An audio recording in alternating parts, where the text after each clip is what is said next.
ഇന്ന് തന്നെ ഡൗൺലോഡ് ചെയ്യൂ. കാണൂ നിങ്ങളുടെ ഫേവറേറ്റ് ഷോസ്. ഇപ്പെന്തോ എല്ലാ കാര്യങ്ങളും അവൻ ഭംഗിയായിട്ട് ചെയ്യുന്നുണ്ട്. പക്ഷേ കൂട്ടത്തിൽ നിന്ന് മാറി കുറച്ച് നിശബ്ദനായിട്ട് നിൽക്കുക.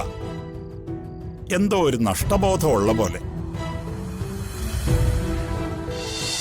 എന്ത് കാര്യം ചെയ്യുമ്പോഴും അതിന്റെ പുറകിൽ ഒരു ചതി ഒളിഞ്ഞിരിപ്പുണ്ടോ എന്ന് ചിന്തിക്കണം.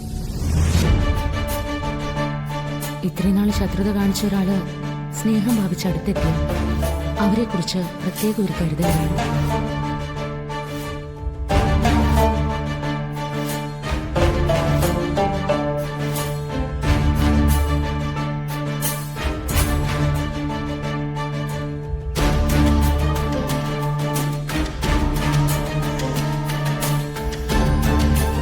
സത്യം ചെയ്യും. അതൊന്നും വേണ്ട പ്രിയ. വേണ്ടെന്ന് പറഞ്ഞ് ചേച്ചി അച്ഛനെ അറിയിക്കാൻ തീരുമാനിച്ചിട്ടുണ്ടോ? ഈ സത്യം ചെയ്യല് വേണ്ടെന്ന് ഞാൻ പറഞ്ഞു. സത്യം ചെയ്യാതെ ചേച്ചിയെ ഞാൻ ഇവിടുന്ന് വിടില്ല. എനിക്കിവിടുന്ന് പോവാൻ നിന്റെ സമ്മതം വേണ്ട. നോക്ക്, ഇപ്പോഴും ചേച്ചി ജീവിക്കുന്നതേ എന്റെ ജീവിതം ഇല്ലാതാക്കാനാ. അങ്ങനെ എന്തെങ്കിലും സംഭവിച്ചാലുണ്ടല്ലോ. എത്ര കാലായി നീ എന്നെ ഭീഷണിപ്പെടുത്താൻ തുടങ്ങിയിട്ട്? ഈ കാലത്തിനിടയിൽ ഞാൻ എന്തെങ്കിലും തെറ്റ് ചെയ്തിട്ടുണ്ടോ? മറ്റുള്ളവരുടെ മുന്നിൽ നീ എന്നെ ചീത്തയാക്കാൻ ശ്രമിക്കുമ്പോ നിന്നോടുള്ള സ്നേഹം കൊണ്ടാ ഞാൻ മിണ്ടാതിരിക്കുന്നത്. ഇതെനിക്ക് ചെയ്യാൻ വയ്യ. അതിന്റെ പേരിൽ നീ എന്ത് പ്രശ്നം ഉണ്ടാക്കിയാലും എനിക്കത് കുഴപ്പമില്ല.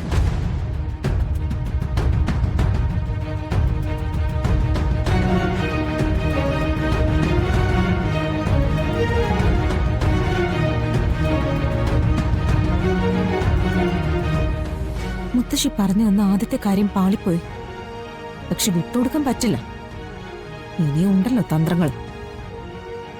എന്ത് ചെയ്തിട്ടായാലും എനിക്കിത് സേഫ് ആക്കണം.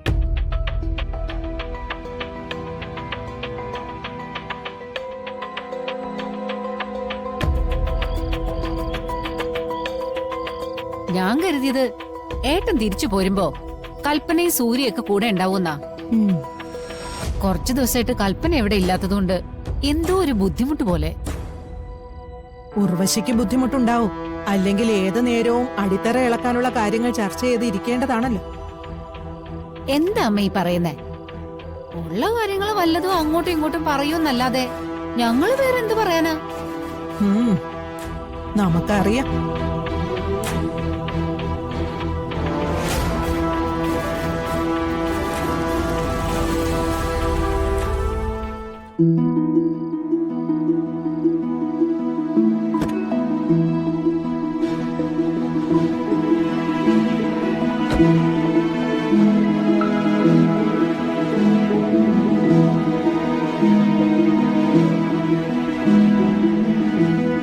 കുറച്ച് വൈകിയല്ലോ. എന്തു പറ്റി? അത് വഴിയിലൊരു തടിലോറി പണിമുടക്കി. പിന്നെ അവരാരൊക്കെയോ വിളിച്ച് നന്നാക്കി വന്നപ്പോ 1 മണിക്കൂർ പോയി.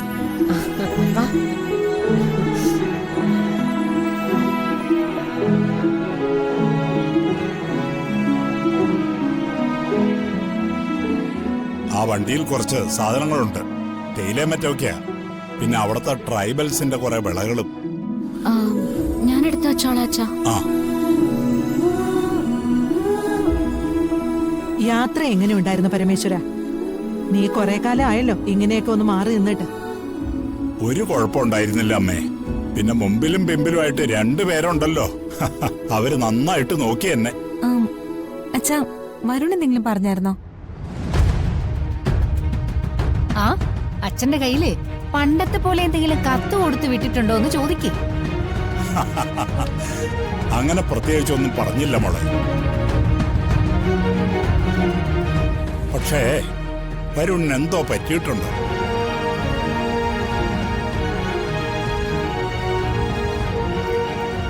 എന്താ? എന്തു പറ്റി?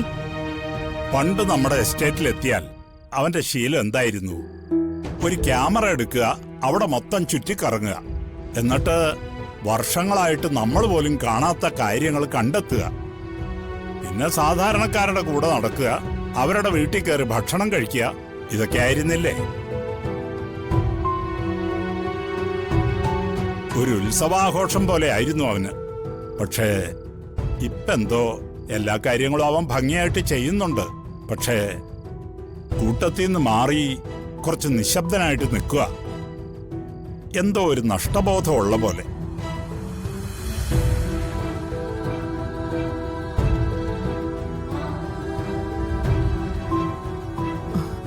ഉണ്ട്, അവനൊരു നഷ്ടബോധമുണ്ട്. നീ വന്ന് കയറിയതല്ലേ ഉള്ളൂ.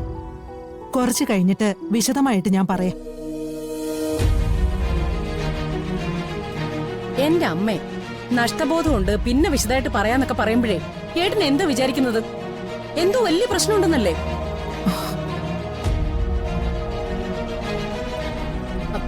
അവനെ പ്രിയങ്ക പിരിഞ്ഞു നിൽക്കുന്നതിന്റെ ബുദ്ധിമുട്ടുണ്ട്.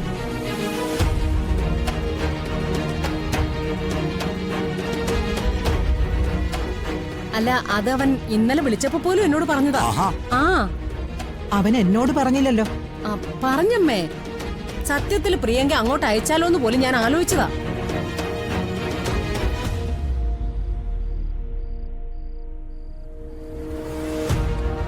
ഓ, ഇനിയിപ്പോ അതൊന്നും വേണ്ട.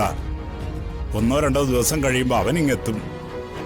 പത്മിനി, എനിക്കൊന്ന് കുളിക്കണം. കുറച്ച് ചൂടുവെള്ളമിട്ട്.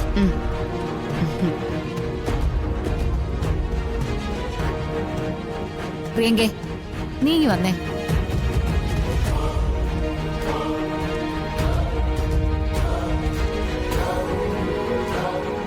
അവൻ എന്താ ചിന്തിച്ചിരിക്കുന്നതെന്ന് നിനക്ക് നന്നായിട്ട് അറിയാലോ.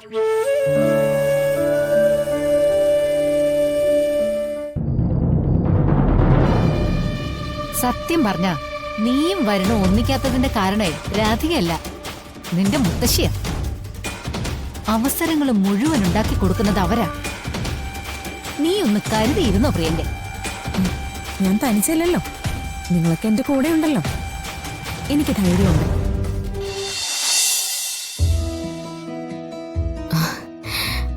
എഴുതി, നാളെ മോളുടെ ബർത്ത്ഡേയാ. ഈ തിക്കിലും തിരക്കിലും ഞാനതങ്ങ് വിട്ടുപോയി. എനിക്ക് മറക്കാൻ പറ്റില്ലല്ലോ. മോളുടെ ബർത്ത്ഡേ നമുക്ക് ആഘോഷിക്കണം. അത് മ്യൂസിക് സ്കൂളിൽ തന്നെ ആവാം അല്ലേ എടുത്തി? മോളെ കണ്ടെത്തിയതിനു ശേഷമുള്ള ആദ്യത്തെ ബർത്ത്ഡേ. ശ്യാമയും മോള് ഒന്നിച്ചു നിന്ന് ആഘോഷിക്കണമെന്ന് എന്റെ ആഗ്രഹം. പക്ഷേ എല്ലാം തുറന്നു പറഞ്ഞിട്ട് അത് നടക്കില്ലല്ലോ. ശരിയാ. നാളെ മോളോട് നേരത്തെ സ്കൂളിൽ വരാൻ പറയണം. അവള് വരുമ്പോ സ്വീകരണം ഏർപ്പാട് ചെയ്യണം. അവൾക്കത് വലിയൊരു സർപ്രൈസ് ആയിരിക്കണം. പിന്നെ സദ്യ, കുഞ്ഞുങ്ങൾക്കുള്ള സമ്മാനങ്ങൾ, അങ്ങനെ എല്ലാം വേണം. അതൊക്കെ ഞാൻ അറേഞ്ച് ചെയ്തോളാം, ശ്യാമ പേടിക്കണ്ട. ഇത്രയും ദിവസം മോളുടെ ബർത്ത്ഡേ ആയിരിക്കുമ്പോ ഞാൻ ഏതെങ്കിലും ക്ഷേത്രത്തിലായിരിക്കും.